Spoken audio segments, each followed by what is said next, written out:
Hey everybody, it's Ricky Heller here from rickyheller.com, and I help people on restricted diets learn to eat well, love their food, and live their best lives even while staying within their dietary restrictions. So, okay, today I wanted to talk about our third symptom in the little known Candida symptoms, and that one is something that many people deal with seasonally, but it can affect people with candida every single day of the year, and that is allergies and food sensitivities. So before we even talk about that, this is all connected up with the immune system. And so I want to just quickly talk about how allergies happen within immunity. And for that, you need to know how the immune system works. This is my total layman's description. So, okay, here we go. If you've ever heard this expression, fool me once, shame on you. Fool me twice, shame on me. That's the immune system in a nutshell. Okay, end of video. Seriously, it's in my mind, it's that simple. So what do I mean by that? Well, that's how our immune system is built. It's this very sensitive, delicate, complex amalgam of different cells that all work to protect you against invading organisms, things like germs and bacteria and fungi and parasites, blah, blah, blah. And what happens is when one of those invaders enters the body, however it gets in through the skin, the mouth, the eyes, the mucous membranes, a cut, the bloodstream, you have immune cells that are on guard all the time looking for something new that doesn't belong. So there's you and not you, and it's looking for the not you. And though that's the fool me once, because the first time something like that happens, let's say it's a chickenpox virus, your immune system doesn't know it yet. So it mounts this attack, and there's this massive communication between all the different kinds of immune cells, the macrophages and the B cells, and all the different cells that work together. And what they do is they identify and kill the invader.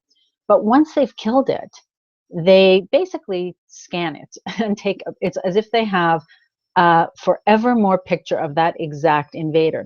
So that's why you get sick when you first are infected with something, because it's the immune system mounting this attack to identify and kill it. The second time that invader hits your body, though, you've got this perfect replica. The antibodies are basically scanning it. That's what they are. It's a record of the invader to know that that's what this is, and they can kill it much more quickly. So oftentimes, if let's say you've had a flu virus, you're going to suffer the flu. Once you've built those antibodies, though, the next time that virus comes around, your body's going to kill it off. You might not even know that the flu virus was there.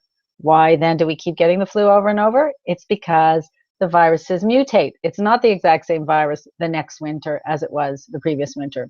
If it was the exact same virus, your body would kill it off immediately if you have a healthy immune system.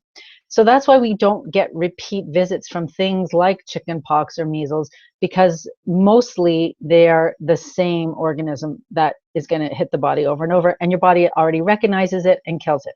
Okay, so that's the immune system. But what happens with allergies is that same immune attack occurs against things that are essentially harmless. So things like dust, which are not intended to cause illness or kill you, or things like pet dander, or things like peanuts, which by and large most people can eat and are fine. But if you have an allergy to that substance, it means you've already built antibodies against it. And after the first time, your body is mistakenly thinking this is an invader and it needs to kill it off. And you get this immune reaction, which can be things like swelling and fever and redness and congestion and so on. And that's an allergic response. So how does this all fit with Candida? Well, I think there are two major ways that allergies play into Candida. And the first one is basically just, I want to call it immune hypersensitivity or immune exhaustion.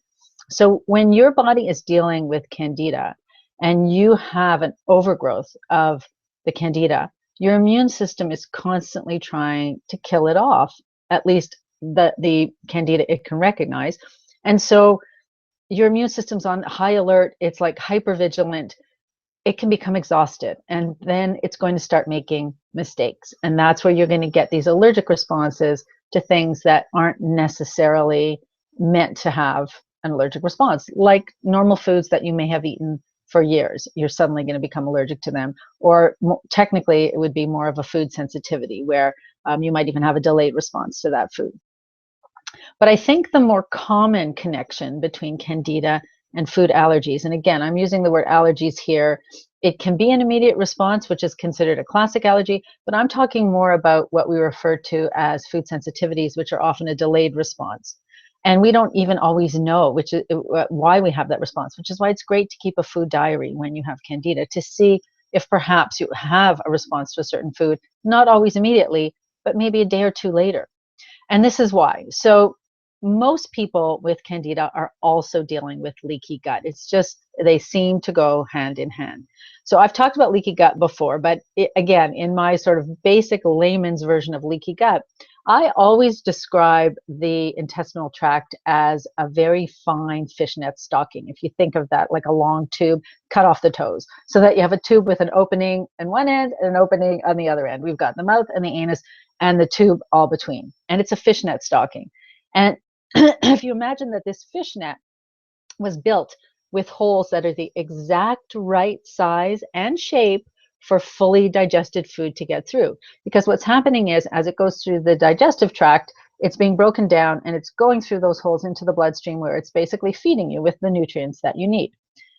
What happens with leaky gut, and this is a byproduct of Candida, where sometimes the Candida hyphae or roots can break through the intestinal tract. You can also get leakage because of high acidic foods, lots of sugars, stress. There are lots of different factors, but Candida in particular tends to live alongside leaky gut. It's both caused by leaky gut, or it's both enhanced by leaky gut, and it also causes leaky gut.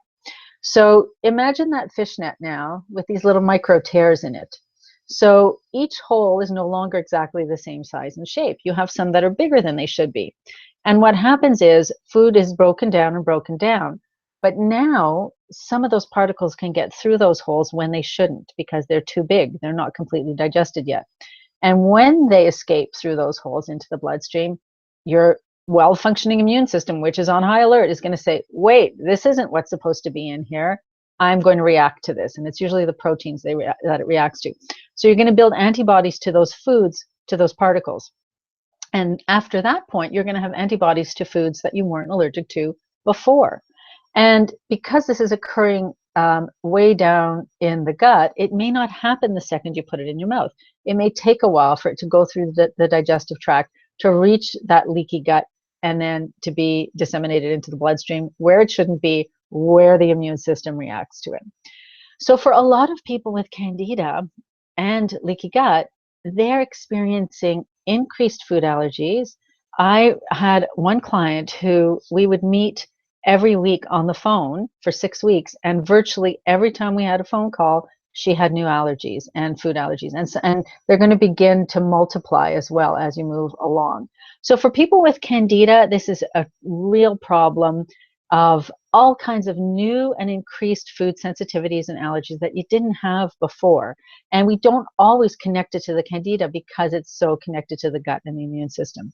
And so this is exactly why I created something like the Sweet Life, where people can come in with multiple food allergies and we talk about what you can eat. And I create recipes specifically for those people. We have something called Recipe Redo, which I love, where people will give me a recipe that they have maybe from their family tradition and say, I can't have this, or this in it.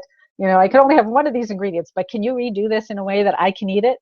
For me, that is fun and challenging, and I love it. And so I'll do those kind of recipes, but I love creating recipes for people who have multiple restrictions, either because of allergies or because of Candida, because I really believe that there is no other way to stick with it if you don't love your food. Yes, you need to take antifungals. Yes, you need to be careful about lifestyle. But if you don't love the food you're eating, it's going to be extremely difficult, if not impossible, for you to stay on your anti-Candida diet long enough to truly heal.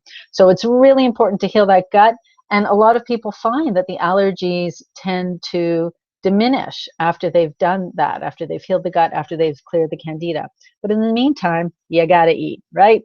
So right now, I'm actually gearing up to reopen the doors to the Sweet Life Club. And this is a place where not only can you find those amazing foods that you can eat and love, but there is a community of support like no other. The people in the Sweet Life are some of the most compassionate, helpful, and really knowledgeable people, because so many of these people have been dealing with Candida for years.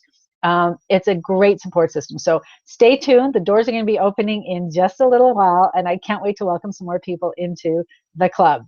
In the meantime, if you are experiencing food allergies, work on cleaning up your foods and work on healing that leaky gut. I think that could make a huge difference for you. Okay, everyone, I hope this was useful. And if you did like this video, give it a thumbs up. But more importantly, share it with someone you know who could benefit from this information. So have a great week, everybody. And I will see you next time on our next video. Bye.